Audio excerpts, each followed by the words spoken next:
Still continuing the Marvel Cinematic Universe movie reviews leading up to Infinity War with Iron Man 2. And some people think this is the worst of the Marvel Cinematic Universe movies out of all of them. Is this true? Let's find out.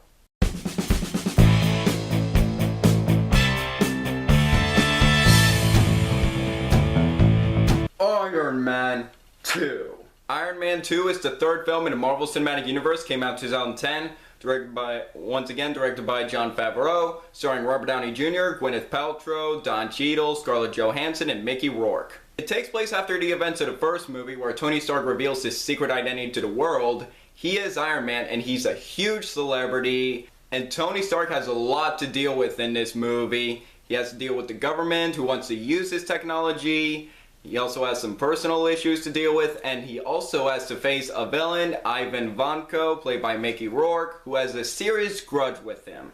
Back in 2010, I was so incredibly excited for this movie because I absolutely loved the first movie, one of my favorite MCU movies, and I was very excited to see where they were going to take Tony Stark's character in the sequel. And when I saw this movie in 2010, I said it was good, but I prefer the first movie. And about the latter half, I prefer the first movie. I still stand by that years later. But I consider this movie average. I could say it's good, I guess. I don't know if I'd say it's bad. It's just a very middle-of-the-road, messy movie. And I have to admit, out of all the Marvel Cinematic Universe movies, I can confirm that this one is my least favorite. That's not to say that there are no good things in this movie, because there definitely are some good things. I'll get to those right now. The pros. The movie still has some top-notch performances from the cast, and Robert Downey Jr. is easily the best part of this movie. He's still funny, and he's still charismatic, and Robert Downey Jr. just absolutely owns this role once again. He's continuing to be a fantastic choice as Tony Stark / Iron Man. Gwyneth Paltrow still does a good job as Pepper Potts. Don Cheadle, even though in more subsequent MCU movies he's in, he feels more comfortable into the role of Rhodes, but as for a replacement of Terrence Howard, I thought he did a pretty good job. Although this movie has a minimal amount of action in this movie, when there is action, it is very entertaining, and Jon Favreau once again directs the action very well. Particular standout action scenes in this movie, I love the Monaco racetrack scene. That one was a ton of fun, and I also love the action scene in the climax with Tony, Rhodes, and the Hammer drones. That one was fun, although it was very anticlimactic. And also, the visual effects are terrific. And there is still some good comedy in this movie too. There is still some good banter between whether Tony Stark is interacting with anyone, Pepper, Rhodes, Nick Fury. There is still some enjoyable banter in this movie and some funny moments. And also, I do like the interesting idea of a superhero revealing his identity to the world. Usually it'd be to his love interest or maybe a close friend, but no. Gets to tell his secret identity to the whole world and get to see his life after he reveals his identity, and he does know the consequences of that, and I thought that was a very interesting idea.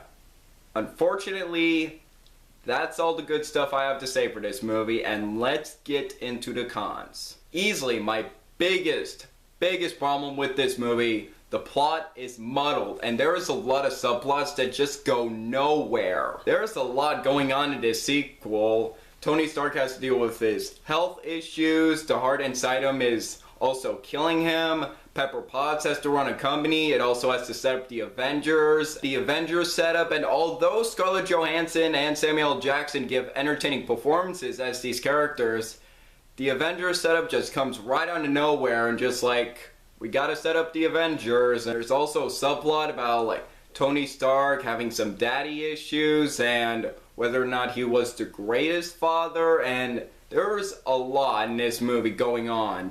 There's so many subplots that either just ended abruptly or just go nowhere. The second act of this movie really drags. I was liking the first act And then right after the entertaining Monaco racetrack scene, this movie just drags and drags, and especially since there's a minimal amount of action in this movie, I would say there's about 3, I guess. Like I said, there's subplots that are either just uninteresting, go nowhere, or just end abruptly, and just the second act in the movie really just drags, and I was bored watching this movie. Another huge problem with this movie is that Tony Stark becomes a little too unlikable in this movie, and I know he was a bit of a jerk in the first movie, but at least there's a good side to him, and he's wanting to do good things after his new technology.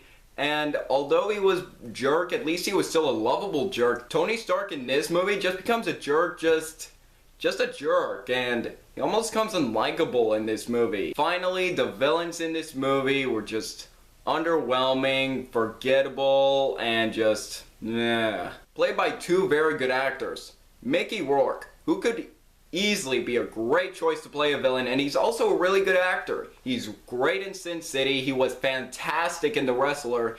He could be a great choice to play a villain. He definitely has that menacing look, but his villain is just so underused, and he almost becomes a secondary villain in this movie, and I just thought he was just an underwhelming, disappointing villain, and not that memorable at all. And another villain in this movie is just some jerk and just a business suit, played by Sam Rockwell. I love Sam Rockwell. He's a great actor, which I want to say, so happy he won the Best Supporting Actor Oscar for 3 Billboards Outside Ebbing, Missouri. Very well deserved. Although he is funny and charismatic in this movie, it's just nothing really special about his villain. He's just some jerk in a suit who owns a big business and compete against Tony Stark, and just another forgettable Marvel villain. It's like, overall, Iron Man 2 is definitely my least favorite Marvel Cinematic Universe movie.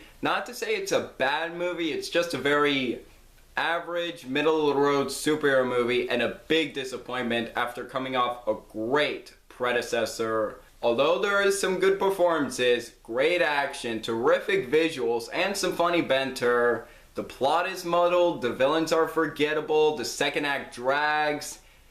It's pretty much a mess, and I am disappointed in this movie. And overall, I'm gonna give Iron Man 2 2.5 stars out of 5. Just one of the most disappointing movies I've ever seen. Just should have been so much better than it was. And Iron Man 3, better or worse, maybe as good as the first movie.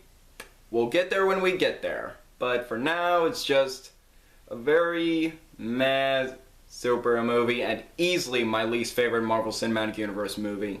Although the next Marvel Cinematic Universe movie after Iron Man 2 is Thor, but the thing is, I already did a review of Thor by the time Ragnarok came out, so I am not going to do a re-review of Thor. In my opinion, that movie still holds up. So I'm going to skip that one and move on to the next MCU movie after Thor, and that is Captain America: The First Avenger, and that's the next review.